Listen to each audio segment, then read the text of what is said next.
안녕하세요, 서입니다. 오늘부터 앞으로 한 달 동안 윤달인데요. 윤달이란 양력은 한 달이 30일과 31일을 번갈아 가면서 순환이 되어 1년이 되고, 음력은 한 달이 29일과 30일이 번갈아 가면서 순환이 되어 1년이 됩니다. 따라서 양력과 음력 사이에 매달 1일의 차이가 발생하고 1년이면 약 11일 정도의 차이가 발생하는데요. 이렇게 계속 진행을 하다 보면 양력과 음력의 갭이 너무 많이 벌어지게 됩니다.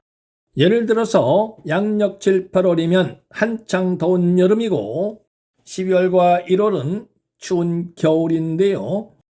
음력 7, 8월에 하얀 눈이 내릴 수도 있고 음력 12월과 1월에는 더운 여름이 될 수도 있습니다. 즉 월과 계절이 맞지 않을 수 있습니다. 이런 갭의 차이를 줄이기 위해서 몇 년에 한 번씩 중간에 끼워 넣는 달을 윤달이라고 하는데요. 예전부터 이런 달을 예정이 없던 달이라 하여 공달, 여벌달 또는 덤달이라고도 표현을 했습니다. 그리고 우리 조상님들은 이런 윤달에는 송장을 거꾸로 매달아도 아무 탈이 없다고 할 정도로 윤달에 행하는 모든 일에는 탈이 없다고 여겨왔고, 특히 묘바람으로 인해서 후손에게 미치는 나쁜 영향도 다 잠재울 수 있다는 굳은 믿음에 윤달이 들면 묘를 사추하거나 이장을 하는 등의 행위를 해왔습니다. 그러다 보니 윤달이 들면 얼굴도 모르는 낯선 인사가 후손이랍시고 찾아와 묘를 파헤쳐 한 곳으로 모으거나 뜨거운 불에 태울 때 나는 곡소리가 산천 여기저기에서 울려 퍼집니다. 물론 요즘 나이가 지긋하신 분들은 대부분 어린 시절부터 선친의 손에 이끌려 선영을 찾아다니며 성묘도 하고 사촌과 육촌, 조금 먼 팔촌 정도까지 일가들이 함께 모여서 벌초도 하며 선영을 관리해오던 분들이 대부분입니다.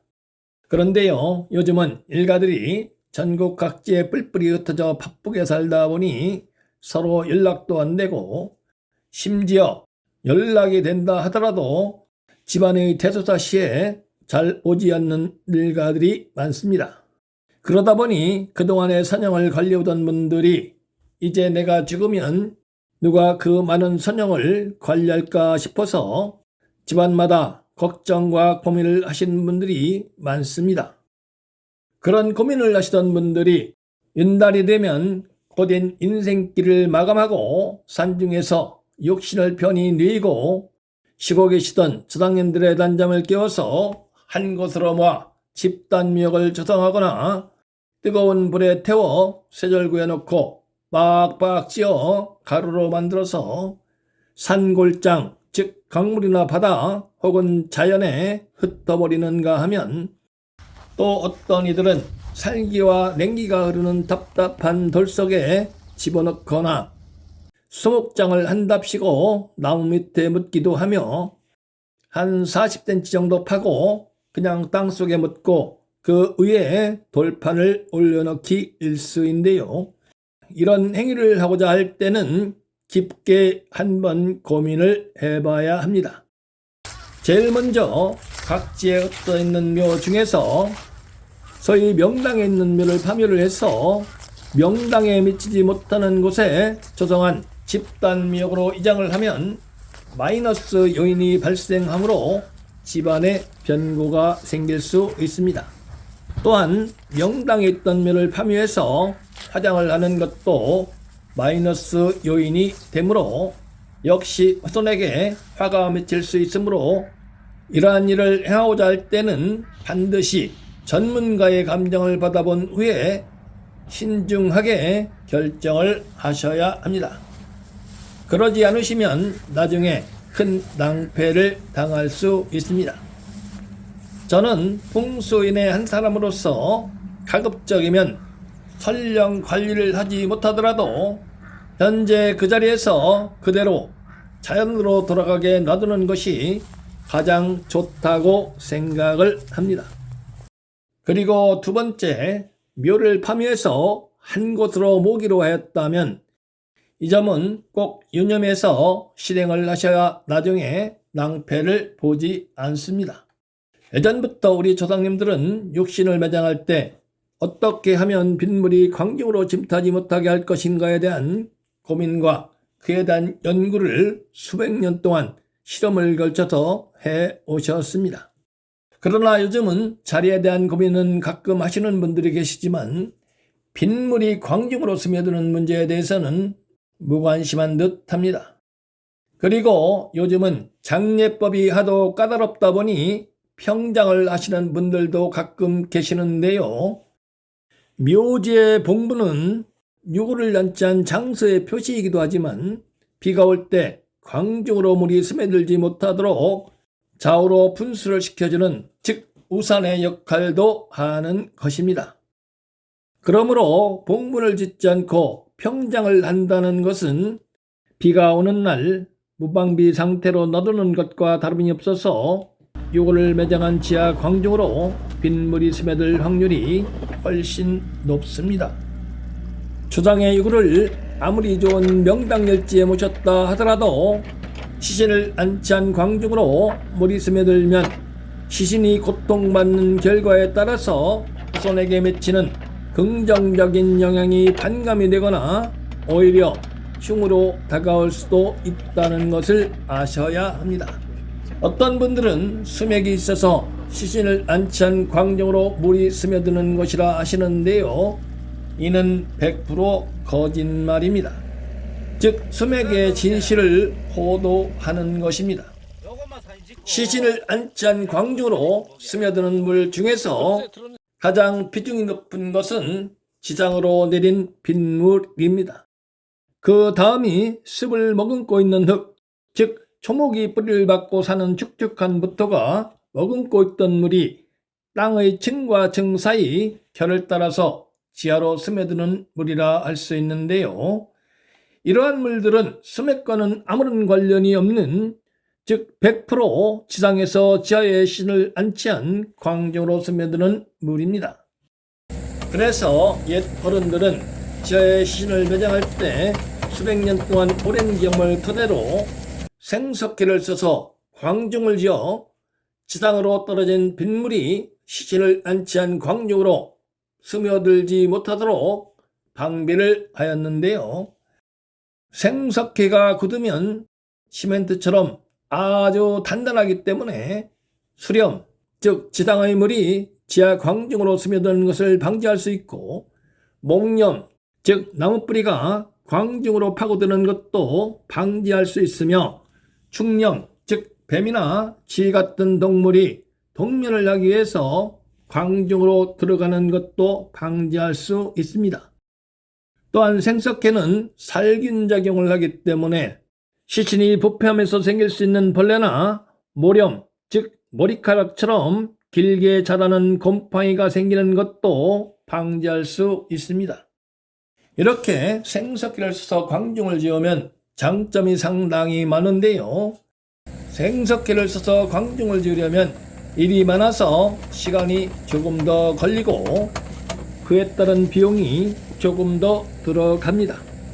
그러나 산일은 꼼꼼히 챙겨가면서 정성을 다해야 나중에 낭패를 보는 일이 없으므로 당장 조금 더 들어가는 시간과 비용에 견주어 그 이상의 효과를 얻을 수 있으므로 산일에 소요되는 시간과 비용을 아까워하는 사람은 바보입니다.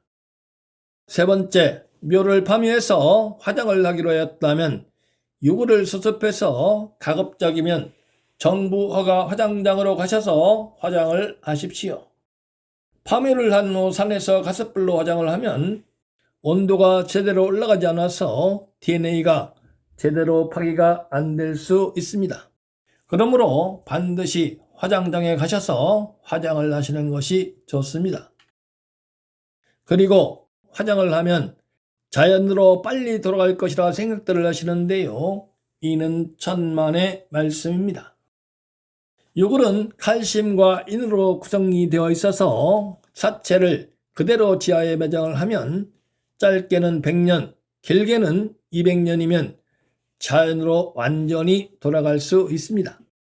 그러나 화장을 한 요구르는 석회질로 변모하거나 열을 조금 더 가하면 마치 다이아몬드처럼 단단한 탄소 성분으로 변하기 때문에 자연으로 돌아가려면 사체를 그대로 매장한 것보다 몇 배는 더 오래 걸립니다.